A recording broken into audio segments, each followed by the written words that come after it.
I celebrated 10 years. 10 years of consistent abstinence in Overeaters Anonymous, 10 years of commitment to that fellowship, along with Al-Anon and adult children. And I'm really pleased about it. But for me, it's just one day at a time. That's what we always say. So I'm going to whip through a lot of this because some of it's pretty obvious, and a number of you obviously are working in the field already, so we already know where addiction begins.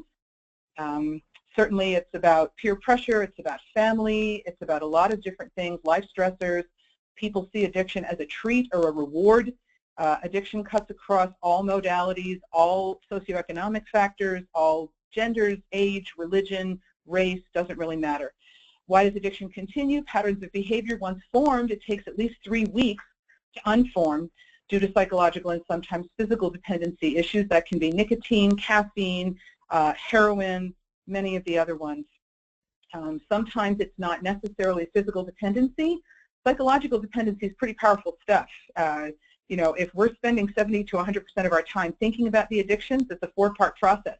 We're thinking about the addiction, we're trying to figure out when we're going to do the addiction, we're trying to find the means to do the addiction, and then we're spending the rest of the time figuring out when we're going to do the addiction again. So it's pretty ongoing, as you can imagine. All right? So coping strategies for survival, avoidance, dissociation, and escape. They may be maladaptive, but we see them as working. Okay? So, of course, the addiction is going to affect a person's life not only because of the actual behavior, but now we've got 2 problems. We've got the problem that was the reason the addiction became a part of a person's life, and now we've got the addiction and the problems that causes. For example, if an alcoholic is drinking to relieve stress, and then the alcoholic goes out and drives home from a bar drunk and gets a DUI, there's the 2 problems, all right? So the stress is the primary problem that started the addiction in the first place, all right? And then the DUI is now a secondary problem created by the addiction, so just to give you an example. Okay, and here is the root of everything about addiction behavior. These are the big 4 feelings right here. This is at the heart of everything I talk about with clients. Lonely, sad, scared, and angry. Folks, this is it right here. These are the hardwired feelings, along with happy, with which we are born. We come out of our mothers at birth, and these are the 5 feelings that are with us. Happy, lonely, sad, scared, and angry. Obviously, happy isn't going to be a reason why people turn to an addiction-based behavior, but these other 4 are pretty powerful. And if anybody has ever felt any of these feelings and just tries to sit with them, that can be excruciating. So what are we going to do? Anything we can to distract ourselves away from lonely, sad, scared, and angry. And we're going to talk a whole lot more about those. And that is exactly what I do with clients. They come in the door, let's be real, nobody comes to therapy because it's all sunshine and puppies in their lives. It's more about why am I feeling these feelings? These feelings are a problem with me. So it's really, when we really work on this, when I work on this in treatment with clients, we're working on the addiction behavior, we're working on the belief systems that go along with that, and we're also working on lonely, sad, scared, and angry. And I'm going to talk about an exercise a little bit further along that you can do with clients anytime you want. I do this for myself every single day, and it's basically a feelings journal where we document feelings, and I do this with clients all the time, and when they're really attuned to it, what it's doing is keeping them in the moment, keeping present. We're always talking about just for today, just for this 24 hours. I can do anything for 24 hours, I hope, you know, and assuming that maybe 7 or 8 of those hours I'll be asleep, so the rest of the time just for 24 hours. So when you talk to an addict, you talk to somebody with addiction-based belief, a lot of times they'll say one day at a time rather than saying forever. You're not going to tell a heroin addict that they're never going to be able to use heroin again forever. They don't want to hear forever. All they want to hear is, how am I going to get through the next 15 minutes? You know, you're not going to tell a codependent person they're going to stop rescuing people for the rest of their lives. Never going to happen. But I can ask a codependent person who's involved in toxic relationships, what can you commit to for the next 24 hours? And this is how we break it down in measurable, you know, we don't talk about all about measurable, reachable goals. You know, we're always talking about that in treatment. Well, the same thing is true in addiction also. So I already mentioned this. In what ways does a person with addiction work differently in treatment? They're going to be really defensive because, and you will hear this all the time, you'll hear somebody talk about their addiction or their addiction-based behavior like Gollum talks about my precious in The Lord of the Rings, right? This is how it sounds. I mean, I've heard people do this. I remember I've heard people do this when they have a serious dependency on psychostimulants like Adderall or you know, other medications for ADHD, for example. I've heard people say to me, I can't live without my Adderall. When does that not sound like Gollum? Okay, so for anybody who's read The Lord of the Rings or seen the movies and you know what I'm talking about, and if you don't, just, you know, hold in your mind that somebody's talking about my Adderall, you know, like it's a gift or this precious thing that they have to hold on to. Well, that's the way people feel about addiction, okay? So then we get into, these are the process addictions. I put them here first because these are the ones you're going to see. You know, many of you might not be working with active substance addicts, but you're going to see a whole lot of other stuff. This last one, cutting and other self-injuring behaviors, my goodness, how many of us are working with teenagers? I just had a teenager not too long ago who came in and talked about how she's cutting, and she sent photos of her cuts to her mother on her phone, right? So it's all that kind of thing. Social media, huge, huge problem in our society today. How many times a day do you look at your phone? How many times a day do you check your Facebook? You know, if you've ever stopped to think about how much of that is addiction-based behavior. Toxic relationships, not only in romance, but also in friendships and family of origin. Wow, that can be huge. How many times have I talked to people who have a history of molestation in their family of origin, but they can't imagine spending Christmas without the perpetrator, right? So all these kinds of things represent the process addictions, all right? And then if we look at the next slide, we're talking about the substance, all right? Now, for me, these are the easy ones. Believe it or not, you know, to talk about substance addiction, you know, primary addiction work, this is pretty simple. In another slide that I have, I'll just talk to you about it. In AA, for example, all we ever say to people in AA, there are 4 things. Don't drink, go to meetings, find a sponsor, ask for help. You don't need alcohol to live. You don't need methamphetamine to live. You don't need heroin to live, right? But you do need food. And sometimes you do need to spend, you know, in order to, you know, there are things you need to have. It's tricky with some of the process addictions, I think, because there's so much a part of our culture. There's so much ingrained in our culture. Social media, for example, going back to what I said earlier, all right? So moving out into addiction. This is what an active addict's life looks like. That's it, folks. That's it. Addiction, addiction, addiction, all day long addiction. Now, here's what an active addict's perception of life looks like without the addiction. When I used to work in the detox unit years ago, I used to do this exercise on a whiteboard, and you can do this with your clients. Take out a piece of paper, draw a big box on the piece of paper, and just write the word addiction in it. And of course, whatever client type you're working with, you can put whatever the word is. So a lot of times I'll work with codependent people, and we'll talk about the relationship that they're in, that they really need to release from. So I'll write the word addiction in this box. Then I turn the paper over and I draw another box, and that box is empty. And I ask the client to say, okay, what does that life look like? And they say, well, it's empty. Great. Then what I do, here's the next slide. When a person is working a program of recovery, I start drawing boxes, and I'll put all these words on this slide into each of the different boxes, right? So I have these boxes, and I just keep filling them up, and I'll ask the client to give me more ideas and suggestions for the boxes, okay? So then we keep going. But wait, there's more. Look at all these other things you can fill your life up with. But what I hear from clients all the time, is when they are thinking about what it would look like to let go of the addiction, and they see that empty box, what I hear them say all the time is, well, if I'm not participating in my addiction, then I'm bored. Okay? I read in a magazine one time, Tommy Lee Jones was quoted as saying he told his children whenever they would come to him and say they were bored, he would say, only boring people are bored. I don't think anyone's boring. So for me, what I like to do is talk to clients about changing the word bored to the word scared. And this goes back to lonely, angry, sad, and scared, because what they are is scared. What are they scared of? Feeling those feelings I just mentioned. But if they're working a program of recovery, look at all the boxes, and you can do, like I said, you can do this exercise on a piece of paper.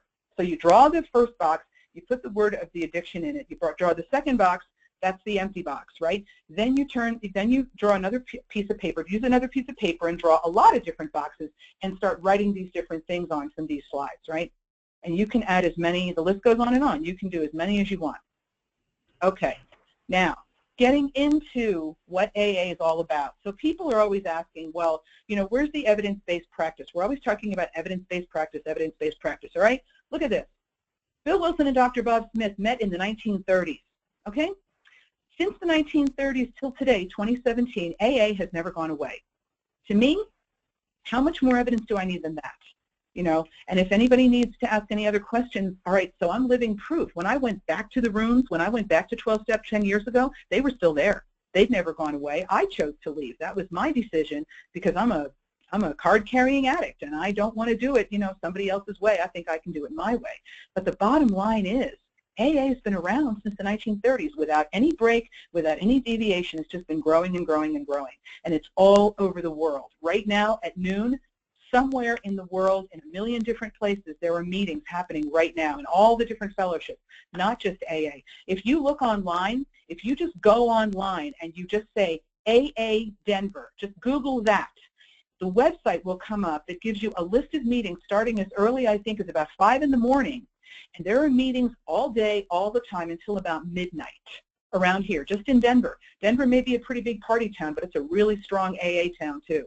One of the things that I like to do, not only as a recovering person, but also as a provider of addiction-based therapy treatment, is I like to know where the good meetings are. Who am I going to ask? I ask my clients. So if I send a client out to an AA meeting, and I'll say to a client, all right, so try an AA meeting, and then they come back in and they say, I went to that AA meeting. I'll ask them, what did you think? And they'll tell me what the topic was, and we'll talk about whether or not that meeting has good recovery. How can you do that as a therapist? Go to a meeting. Choose an addiction. Choose an addiction meeting that seems to be most resonating where you happen to be at, because, okay, part of my belief system is we all have an addiction basis to something. I'm not saying every one of us needs to be at Harmony for, you know, Facebook addiction, but I'm just saying that there are many opportunities to go to open meetings, and you don't go there and announce, oh, I'm here as a therapist, I'm checking out this meeting for my clients. What you may want to consider instead of that, and this is just a suggestion, is to just go in as a newcomer. And newcomers, that is the scariest thing. I will never forget for the rest of my life the first meeting I ever went to. I will never forget how many people were there. I'll never forget where it was. I'll never forget what I heard, what I saw. And so in order for you to experience what your clients experience, I'd like to suggest that maybe you can try doing that for yourself, because I got to tell you, going to that first meeting is the scariest thing in the world. I've circled the block a number of times. I didn't want to go in. And I've had clients tell me this. I'm a therapist for 25 years, and I've had clients tell me the exact same thing. So isn't it nice, in my experience, to be able to say to my clients what they might want to try, you know, in order to get comfortable with the idea of going to a meeting, all right? And we'll talk a little bit more about that later. So then, all right, so Bill Wilson and Dr. Bob Smith started AA in the 30s, and Lois Wilson, the wife of Bill Wilson, co-founded Al-Anon, which is the 12-step fellowship for anyone involved with or connected emotionally to an addict. In Al-Anon, we say the only desire for membership is that there be a problem of addiction in a relative or friend, all right? So pretty much anybody gets to sign up to go to Al-Anon for sure. But Lois Wilson discovered in her codependent way that she was still running around behind her husband's addiction and not really focusing on her own life. And she needed to be in some kind of a 12-step fellowship where she was going to address her own issues around codependency, controlling. In Al-Anon, we talk about the 3 C's. We didn't cure it. We didn't cause it.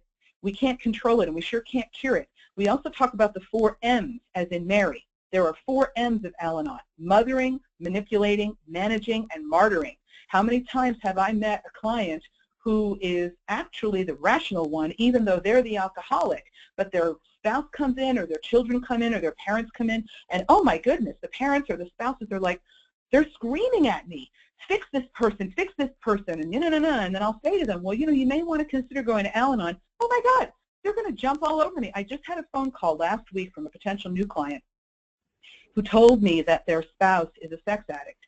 And I mentioned S-Anon because there isn't a non-fellowship for the spouses of or other people involved with people with a sex addiction, all right? So I talked about that. She actually used the words, "you're wrong," to me. She said, "You're wrong, I don't need that, you can't make me go, and I don't think we're going to be a good fit." I'm like, well, you know what, you're probably right. Let me know if I can make a referral.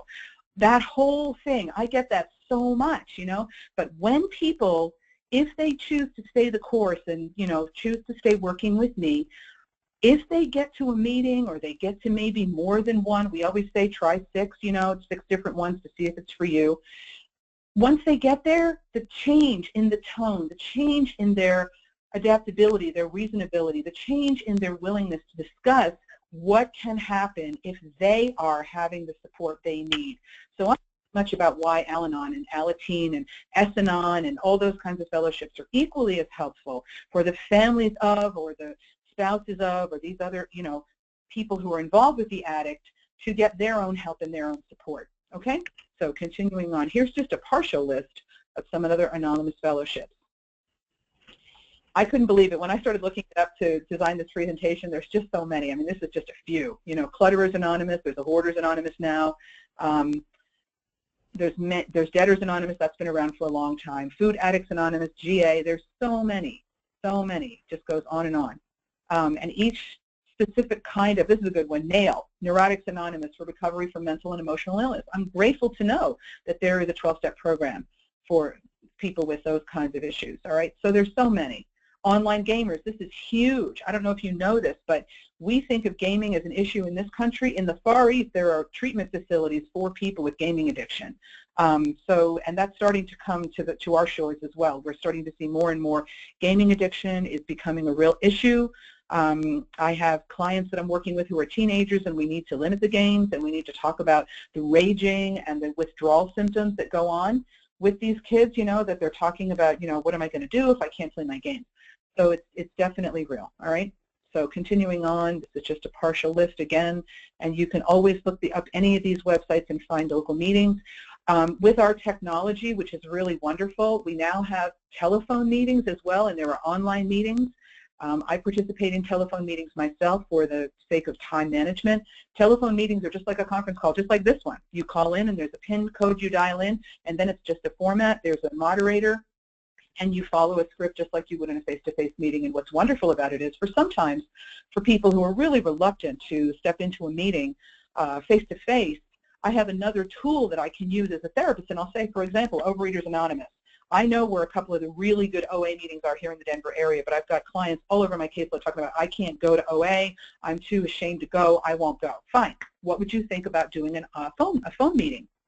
Well, I'll give that a try. Sure. So now I have this other resource that has been developed with our technology to be able to introduce clients to some form of meeting if they're unwilling to go in person. It's a great start.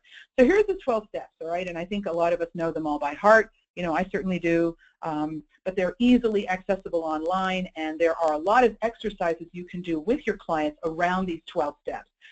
And why do we do them in order? People say all the time, can't I just skip around? I got people coming in, they've got, I chuckle at this because it's been so long, that I've been doing this work, and it just amuses me sometimes. I'll have people come straight out of a detox or a rehab, right? And they come in, they sit down, and a lot of the rehabs, thankfully, are very 12-step oriented. So they may start doing some step work while they're in rehab. So right away they come in, they sit down in my office. First session, we're establishing rapport. The next thing I know, they're talking about how they have to call their mother immediately and make an amends. I'm like, all right, ho, slow your roll here. Making an amends is the 9th step. That's on the next slide. And you're not there yet, and you don't have to worry about it. But boy, oh boy, people are all about skipping over the steps.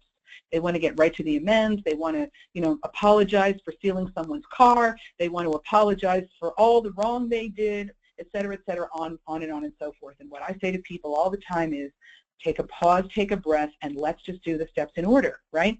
And I always talk about finding a sponsor to my clients, because sometimes clients want me to be their sponsor, and as their therapist, that's a dual relationship. So what I suggest to people, because they'll say they'll go to some meetings. I had a client years ago who told me this. She was working a really good program of recovery, going to 4 AA meetings a week, but she couldn't find a sponsor because she had a lot of trust issues. And she said, she kept asking me, why can't you be my sponsor? I trust you. All right, well, that's very flattering, but in your search for a sponsor, see if there's somebody in the room who sounds like me. So what we say in recovery is, in order to find a sponsor, look for someone who has what you want and ask how they are getting it. And that's how you find a sponsor. Not you go up to somebody, your first AA meeting, and you say, hey, will you be my sponsor? No, you might go to a few meetings and just sit and listen. And that's when the wisdom really comes, We have a slogan in recovery that says, take the cotton out of your ears and put it in your mouth, right? Just listen to the message. So here are these steps, and we work the steps in order. You start with step 1, and constantly, we're reworking the steps. One of the things to bear in mind is that there is no graduation, in quotes, from this program. We don't talk about, you'll hear people say, so-and-so is recovered. Well, kind of no, they're not. In thinking about 12 steps, we don't say someone's recovered. We say someone's recovering, because it's a continuum, and this is an action-oriented program. So we break down the steps, the 12 steps. We think about them in this way. The first 3 steps, steps 1, 2, and 3, are owning up to what happened, how it was. The second 3 steps, steps 3, 4, 5, and 6, are cleaning up, We're taking an inventory. We're sharing it with somebody else. We're looking at our character defects. The third 3 steps are making up. This is where the amends come in. We talk about wanting to ask our higher powers to remove our character defects, to the best of our ability. And then we talk about making an amends, making an attempt to say, how we may have done something and we might want to do it another way. The 4 3 steps are about spiritual awareness, keeping up with our traditions, keeping up with our step work, continuing to go to meetings, and just choosing this as a way of life, choosing this as a way to live life. So it's not just about, maintaining abstinence or maintaining recovery, but also about being honest, being willing to stay on this path. And as I told you, I share from my own experience, strength, and hope. I did not stay on this path when I first came around. We're very stubborn people. We say, what's the hardest surface in the world? An addict's head, We also say it's a simple program for complicated people, because we sure will complicate it. And here are some of the reasons why the 12 steps work. If you're willing to work the steps, here are the willingness. Look at the word willingness. That's pretty key. Willingness. The action. Willingness is action-oriented. It's action-driven. So here are the things we need to be willing about: to be honest, to take action, take direction and guidance, suggestions, to be humble, to have faith. Faith is all about having a higher power and understanding what that means. Reaching out to others, being willing to ask for help. I got in touch with some really hard sadness the other day, and I got on a telephone meeting to listen to the shares, and the voices were really soothing, and I started to be really emotional. I started to cry, and I knew that after that meeting what I needed to do was make an outreach call to somebody else in fellowship. And I reached out to somebody whose phone number I have, and we spoke for a few moments about just about recovery. It's just about being willing to ask for help, to reach out, to be able to say, I need help, I need to talk about my feelings. And with that, I was able to move through the feeling and get on to the next part of my day. And I was so grateful to have this opportunity to share experience, strength, and hope. And this person very generously shared with me her experience, strength, and hope. This last one, require willingness to focus on oneself. Many times we say this is a selfish program, and that really is true. And that may be counterintuitive to everything we've ever been taught. But in this willingness to focus on oneself, what we're doing is we're trying to get in touch with our own, it's mindfulness basically. It's really about, what is my plan for the day? What are my needs today, and how do I take care of my own needs? I know for myself, when I start my day with recovery, my needs are getting met, and then I have that much more to give to the clients, to the people I love in my life, these kinds of things. So here are the first 3 steps again. First 3 steps, we always go back to keeping it simple, keeping it basic, going back to the first 3 steps. We admitted we were powerless over our addiction. Our lives had become unmanageable. And that goes back to what I was saying earlier about the 2 problems. The addiction is actually the secondary problem. The feelings underneath are the primary, okay? All right, now skipping ahead, to the cleaning up part. This is steps 3, 4, 5, and 6. And then we're getting on to the third set of steps about making amends, making up, and then we're getting on to the 4th set of steps, which is steps 10, 11, and 12, keeping up, keeping in the traditions, keeping in the room, staying at the meetings. A lot of times people will leave, and I've done this too, oh, well, my life is going better now, I don't really need the meetings anymore. Well, yeah, that doesn't work. So, working the 12 steps, right? So when we say working the steps, the steps need to be worked in order, and it's preferable to try to work the steps with a sponsor. Somebody who's going to sit with you and talk to you about how the steps work, how to integrate them into your daily life. They may suggest different things. The suggestion that's made typically, as it says right here, is for males to have a male sponsor and females to have a female sponsor. That way, you're not going to get 13th stepped. That's a slogan or a concept in the rooms. We talk about 13th stepping sometimes. There is no 13th step. It's kind of like the 19th hole on the golf course. If somebody is 13th stepping you, what that means is they're using the rooms of recovery, the 12-step fellowships as a dating service, you know. So we don't want to do that. And each sponsor-sponsee relationship is different. You know, some people have a very directed sponsor who gives them specific, you know, guidelines and you know, direction to follow. Other people want a more gentle approach. That's why it's important to go back to find a sponsor, look for someone who has what you want, and ask how he or she is getting it. All right? So keep in mind, again, I'm sorry about that, fellowship. Okay, key word, big word. Fellowship, fellowship, fellowship, fellowship. It's all about community. Fellowship offers a community of support and opportunities to connect with others in similar circumstances. Now, again, going back to Al-Anon, this is true for families also. Families with an identified patient, quote unquote, are looking for support. You know, what do I do? How do I respond to this? How do I handle this, right? This is really important. It's not just the addict who suffers. People around the addict, people who choose to love the addict suffer as well, right? So fellowship is so important. I use that word very strongly. Fellowship is so key. Community. In our therapeutic community, I organize a networking group for therapists, for marketers from the treatment facilities, for all kinds of people, and we get together once a month and we do different kinds of things. Sometimes we have a speaker, sometimes we have a case consult. We're all out here, many of us are out here in private practice. And how much of the time are we operating like cowboys? You know, we're on our own. So what a treat to be able to sit in a room with other people who are doing this work and just talk about the work. Sometimes we're humorous about it. You know, like I remember this one case consult meeting we had, and we talked about no-shows and how we handle that, you know, how we talk about referrals, how we talk about dealing with people who don't want to pay us. I mean, it's the same thing in recovery. One of the reasons that I'm so strong on wanting to have community is because of what I learned from fellowship. Fellowship has been so helpful to me because it helps me know I'm not the only person. I'm not alone. My sponsor and I talk about this all the time. We are not alone, and that's really true. You know, in OA there's a little prayer. I don't know the whole thing by heart, but the first part of it says, "I put my hand in yours, and together we can do what we could never do alone." And I love that prayer. It's really great. So here's another thing about recovery. There's a lot of literature in the rooms. There's a lot of literature online. You can buy literature at a 12-step meeting. You can also go to the 12-step fellowship website and buy literature there. And it's great to have the literature. There's so many different types. Of course, there's the big book. There's daily readers and devotionals. There's workbooks and pamphlets. There's all kinds of stuff available to people who are attempting a program of recovery, and many of us, myself included, do use the literature on a regular basis. Okay? So, okay, and here's the biggest tool of all, folks. Meetings, meetings, meetings, meetings, meetings, meetings, meetings. Meeting makers make it. Why are the meetings so important? For just what I said.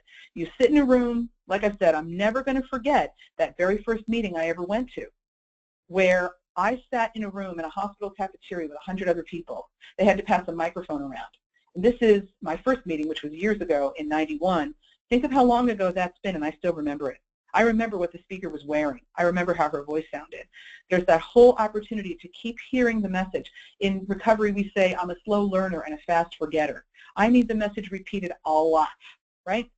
So I keep going back. They say, keep coming back, and I believe that. So here are some of the slogans, and when I do this presentation in person, I provide a packet with a whole bunch of slogans. These are tools that you can use with clients.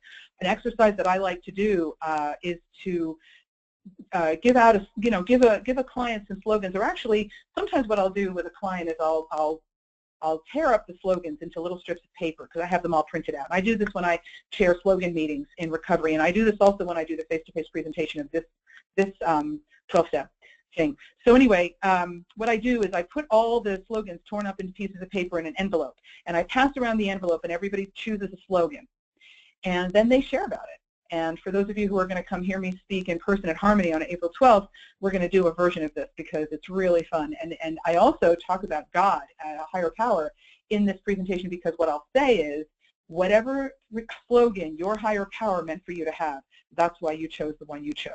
So coming attractions. Okay, moving on. So why are the slogans helpful? I just think of them as talking points.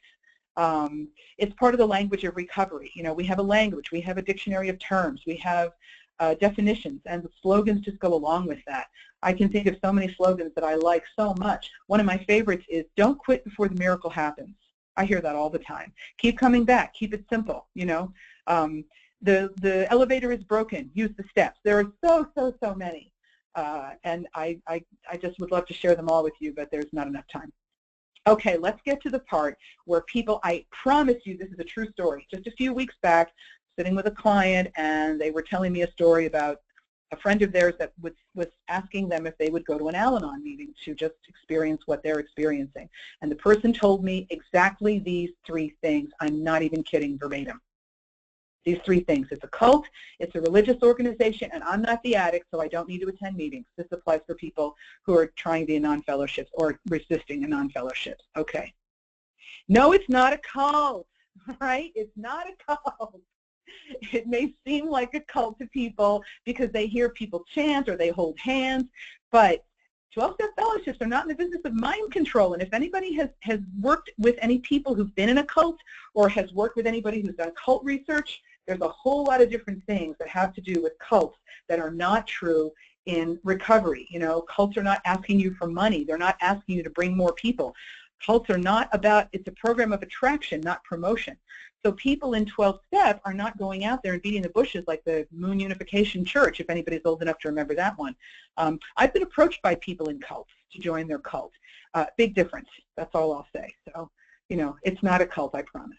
Okay, it's a religious organization. A lot of people come to a meeting and they'll hear the word God, okay? And so right away, they go to the knee-jerk reaction of what their perception of God is, basically, primarily, based on whatever religion they may have brought up in their childhood. And as an adult, they may have some serious issues with the difference between the God of the religion they were raised in, which they may be angry at that God, and what God in recovery is all about. So what I like to say to people is, yeah, sometimes we talk about the word God, but a lot of times I'll change it and I'll say higher power. So the concept of a higher power is whatever you need it to be. One of my clients years ago told me that their concept of a higher power is the strength of the meetings that they were going to, and the fact that they were choosing to work a program of recovery and do 90 meetings in 90 days, which is a great idea. When you're really new, like right out of the rehab, right out of the sober living home, it's a great idea to go to a meeting every day, you know? And people will say, well, I can't make a meeting every day. And I'll ask them, really?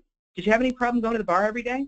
Was it ever too cold? Was it ever too hot? Were you ever too busy to engage in your addiction-based behavior? And the answer is always no.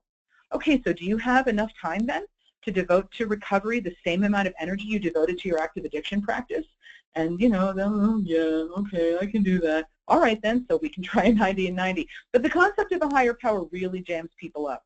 So I like to really park on those first three steps and really, really tune in to the whole steps 2 and 3 thing. Came to believe that a power greater than ourselves could restore us to sanity. That's step 2. And then step 3 is made a decision to turn our will and our lives over to the care of God as we understand God. Change the words higher power, whatever that is. We'll just stick and stay with those 2 steps until I really have a clear feeling that someone understands how a concept of a higher power can work. That is true. You know, there are times when I'll have clients say, well, you know, it's a really religious thing. They hit that God thing over the head pretty hard. Like, well, yeah, you know what? Sometimes they do. And another slogan that I like says, take what you like and leave the rest. This is really important. I can't say that for all the years I've been going to meetings, I liked every meeting I went to. But there was always something I took away that helps me get another day, right? So here's another thing about addressing the God issue. You know, it's important to keep an open mind. Take what you like and leave the rest. It's a personal decision. Every person's higher power is different. I have a higher power. My sponsor has a higher power. They may not be the same, and they don't have to be. That's really important. And that's easy enough to explain. Okay, the Anon Fellowship. I'm not the addict, so why do I need to go to these meetings, right? But as I've pointed out, you know, how many stories have I heard from, for example, the wives of alcoholics? The alcoholic comes home and is sleeping on the couch, you know, sleeping off a drinking binge, and the wife is screaming at the children. Who are the children afraid of? Think that through. So this is why I tend to, get with, people who are coming in talking about a person they know or a person they're involved with in some kind of an emotional way who has an addiction-based behavior. And right away, I'm going to talk about a non-fellowship for them. Not everybody's going to buy into that. That's fine. But I do try to get people to go to a non-fellowship. And again, here's the wisdom of why it's really a good idea to know where the good meetings are. I know where the good meetings are. And I get reports back from my clients. If I hear about a meeting that used to be a good meeting and a client comes back in and says, ooh, I don't know if I like that meeting, I ask them to tell me more about why. Tell me more, because I want to know too. So I won't refer people to that same meeting in the future. Of course, everybody's, self-reporting and it's all subjective, but I still want to know, all right? So that's pretty important to be a resource for your clients too. Okay, and here are the non-fellowship too. So many times I've sat in Al-Anon because I'm a member of that fellowship as well, and people come in, they're newcomers, and they're like, well, I'm here to figure out how to, stop my son from smoking weed. Okay, well, good luck with that. But we can tell you how to help you, we can tell you some ways that you might be able to help yourself. Well, I don't need that. I really just need to, to train my son not to smoke weed. Okay, well, stay and listen and see if there's anything you can take away from here. Okay, I said there's no graduation. Recovery is a journey. It's not about a forever thing. We talked about that. All right, now let's talk about the resistance. I've already said a number of things about resistance. I'm sorry, let me just go back up for just a second. Okay, resistance. Addict use and isolation, very important. I can look like anybody else when I go to a dinner party, but as soon as I leave that dinner party, if I'm not in recovery with a food plan, I'm scoring food for sure. We're certainly not ready to give up the addiction-based behavior because of the feelings I mentioned. And of course, addicts are fearful and highly resistant to change. Gee, does this sound like any of our clients? Right on. Okay. Now, the thing about addiction and relapse, as I said to you before, I had many relapses. So did my sponsor, actually. My sponsor called me on Monday the 20th to congratulate me on 10 years. And she was telling me that 2017 is the 20th year that she is back in the rooms since her last relapse. So we accept that relapse happens. And when relapse happens, we talk about it, and it's not as if we don't say, welcome back, welcome home. Let's see if you can stick around longer this time. Let's see what happens. And again, very important to bear in mind, relapse begins in the mind long before the addict actually relapses physically. We're setting up for the addiction, for the relapse, long before we actually do it, okay? Attempting recovery, relapse when they become complacent about recovery, stop going to meetings, and glorify or romanticize their addiction-based lives. Very important. Okay. And non-fellowships, yes, we have emotional relapse. That's definitely true. Emotional relapse is just as important. Okay. Here's what I was talking about earlier. When I'm sending a client to a meeting for the first time, I tell them get there on time or even a little early. Be aware that somebody might come up and greet you if you're new. I always tell my clients, I had a client years ago who I suggested to her, she was attempting AA. And I said, you know what, and I do this all the time, sit near the door.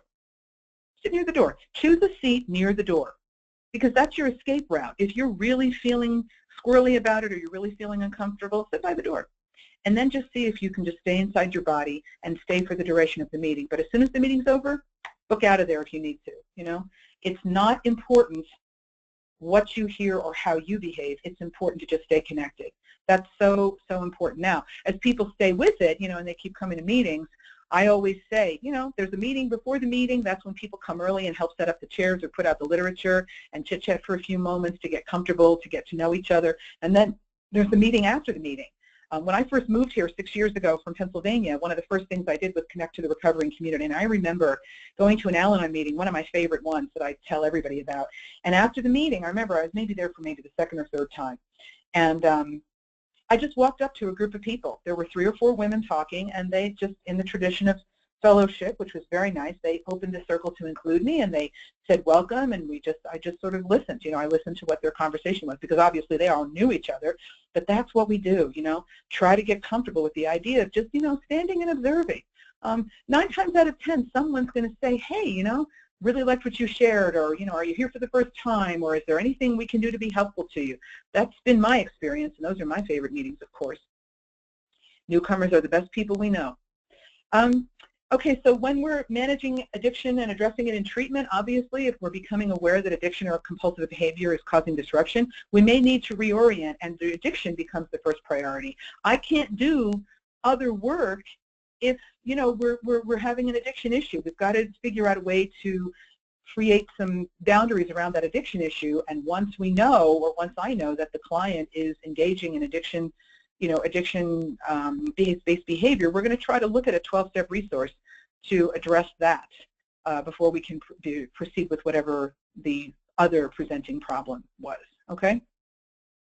So 12-step programs, once again, you know, we want to have the websites handy. We might want to have a list, a printed list for our clients that we can hand to them and say, hey, give these a try. As I mentioned earlier, we may want to go to meetings ourselves. Of course, I'm in recovery, so I do go to meetings, but that's not something you can't do. There's lots and lots of open meetings around here, tons and tons, and if you want any suggestions, I can certainly, you know, give me a call or contact me through my website. I'll tell you where some of the good ones are for yourself, or, you know, to be able to send your clients.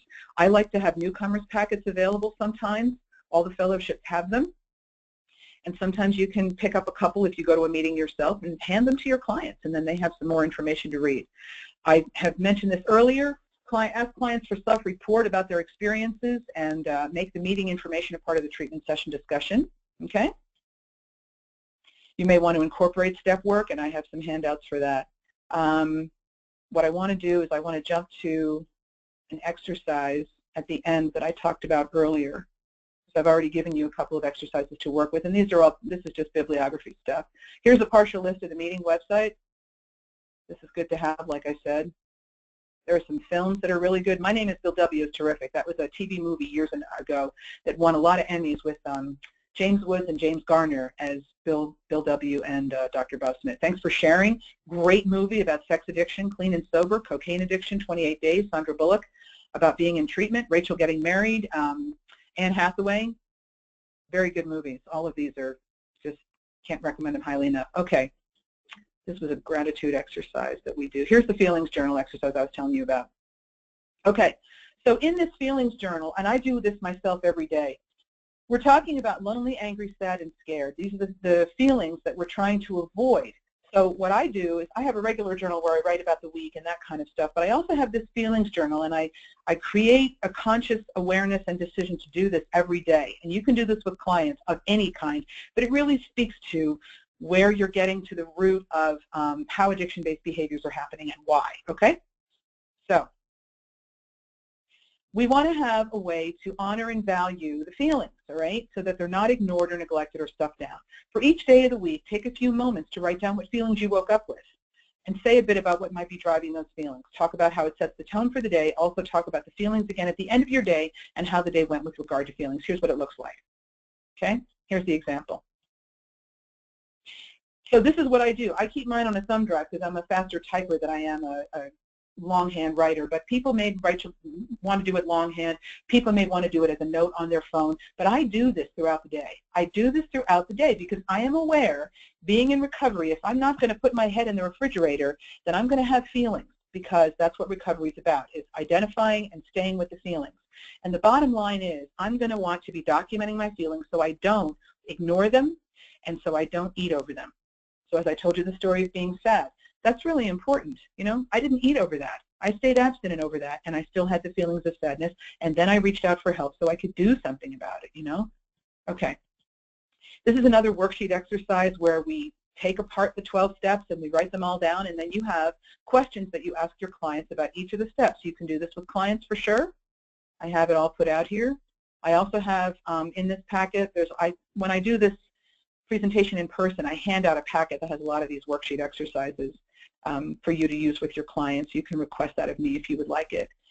But for each of these exercises, we're talking about, you know, how do you break it down for your clients? You know, how are you ready to talk about your step work?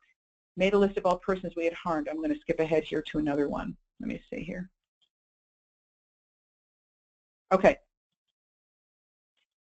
Step 11, I like this one. Take a moment for prayer and meditation. How many people, if I were in a room, I would ask you to raise your hands. How many people spend time meditating every day? Prayer isn't about going to church or to synagogue or to mosque.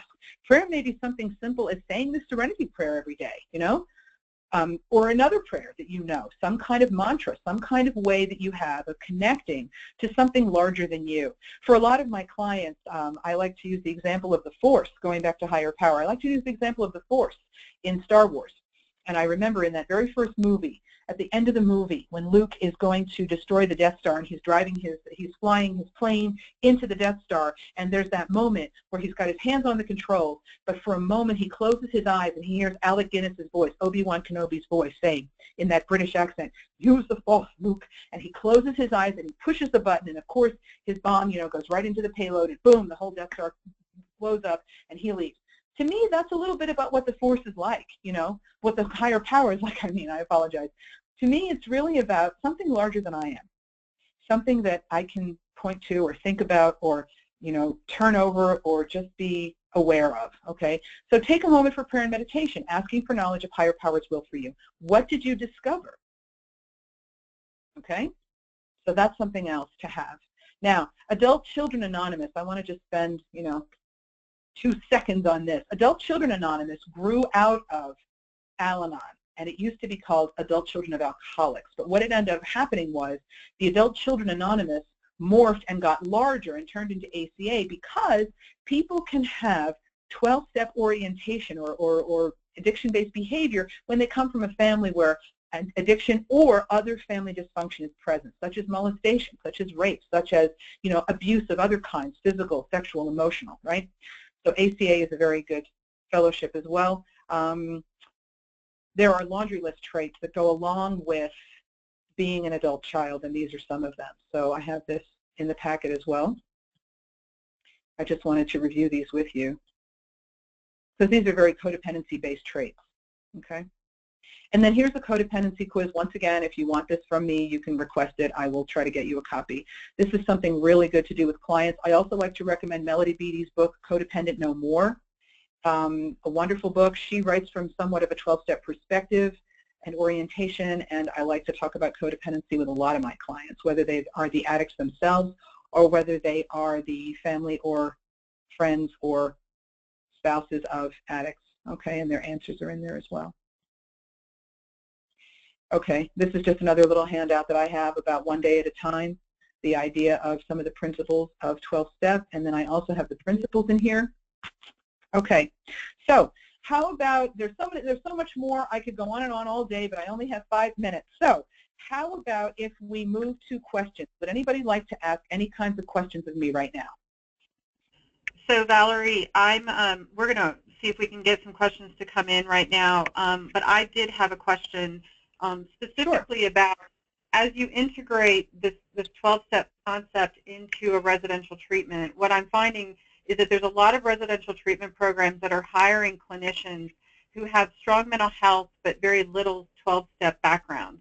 And so how do you help get the primary care clinician who is working in a residential environment for the first time, who's heavy on the mental health but not so much on the 12-step substance abuse side, into this idea of integrating 12-step into a residential program? And that's like part one question. Part two is how do we address the questions that come up about 12-step really shouldn't be in treatment. It's really more of a support function that many times people have complaints that, do you want to have 12-step in residential treatment versus it being something that's more of a support function? I mean, how do you address the answer to that question? Okay, so I used to work in a rehab like Harmony, and I saw examples of this on both sides of the fence. When I was a detox counselor, I worked with a team, and several of the team members on the detox side were not in recovery. Pretty much everybody on the rehab side, all the counselors on the rehab side were. And the difference in how the patients responded to the counselors, in my observation, this is just, self-report observation, subjective, how the patients responded to the counselors who were in recovery was completely different than how they responded to the people who were talking at them instead of with them. So I would start from there. If I'm not saying this isn't like an oncologist has to have cancer to understand, working with a cancer patient. But for me, it really, if a person's going to rehab and there is a 12-step premise, how much more comprehensive may their recovery and their treatment turn out to be, right? That's one.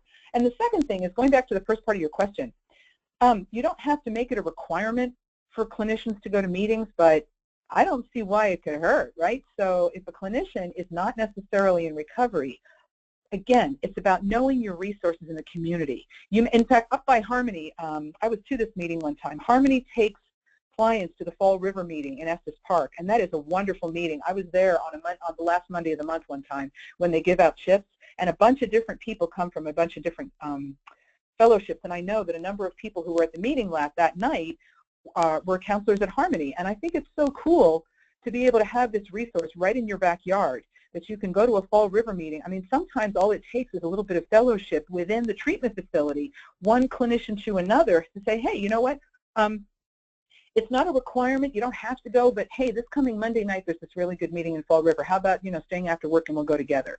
And then we can go for coffee afterwards and talk about it. It's that kind of way, just as we say, program of attraction, not promotion. But we may be able to say, come try it out, see what you think. And then it's just another way, another tool that we have in the toolkit in order to assist our clients. As far as addressing the part about does it make sense to have it in a recovery set, in an inpatient setting? Gosh, I don't know. From my experience, the clients that I work with who come out of a treatment facility or sober living home where there is a strong emphasis on 12-step, they have a much better foundation for how to ask for help, how to reach for support, how to find guidance, especially if the people in their everyday lives don't understand what they're dealing with. Does that answer your question? It does. Thank you. Jill from Colorado has a question. Do you have experience you can comment on with Lifering and clients involved in that fellowship, and do you refer to there in addition to AA?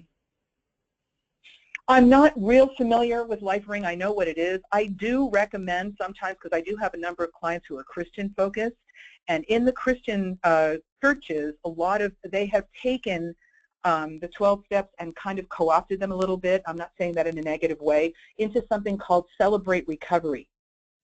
And I don't disagree with Celebrate Recovery. Me personally, I'm a purist. I like to go right back to the bedrock. If you really want to get this, just go to the 12 steps, go to the source, go to the well.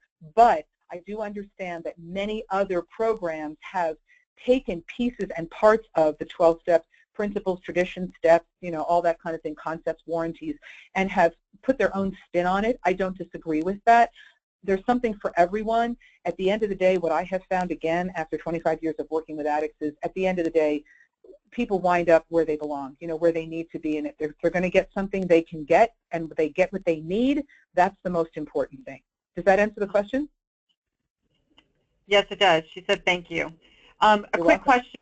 So in regards to other abbreviated programs like Smart Recovery, or on the other side of it, questions related to Back to Basics, where there's Wally P. who developed a model where you could actually go through the entire 12 steps in a much shorter period of time versus this idea of it being sort of a step-by-step process. What are your thoughts around something like that as you're integrating that into a treatment program? I would still want to work the steps in order. I think steps 1, 2, and 3 are essential. For me, 1, 2, and 3 are the bedrock of how people are going to get this right. And anytime I'm having a difficulty, either with a client or within my own work, I'm going back to steps 1, 2, and 3. Powerlessness is the key here. Powerlessness, not hopelessness. Powerlessness, big difference. It's really about 1, 2, and 3. In a rehab facility where you only have 30 days with a client, or you might only have 2 weeks with a client, I'm not going to try to get them to step 4. But I will talk a lot about 1, 2, and 3. I would love it if every client leaves treatment with a concept of a higher power. Wouldn't that be a beautiful thing? But not everybody's on the same page at the same time.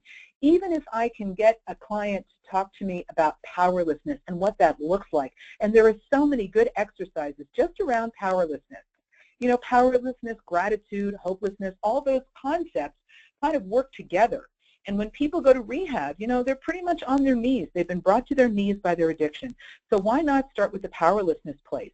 And any program, whatever language they're speaking, whatever kinds of ways they've interpreted or extrapolated the 12-step concept, hey man, if it gets them in the door and it gets them out of the door to go on to the next series of steps, maybe they will start going to a 12-step fellowship, whatever we can do to send them out of the rehab with a set of tools to navigate when they have to go back to real life and real problems and their real families and real jobs. You know, that's pretty important.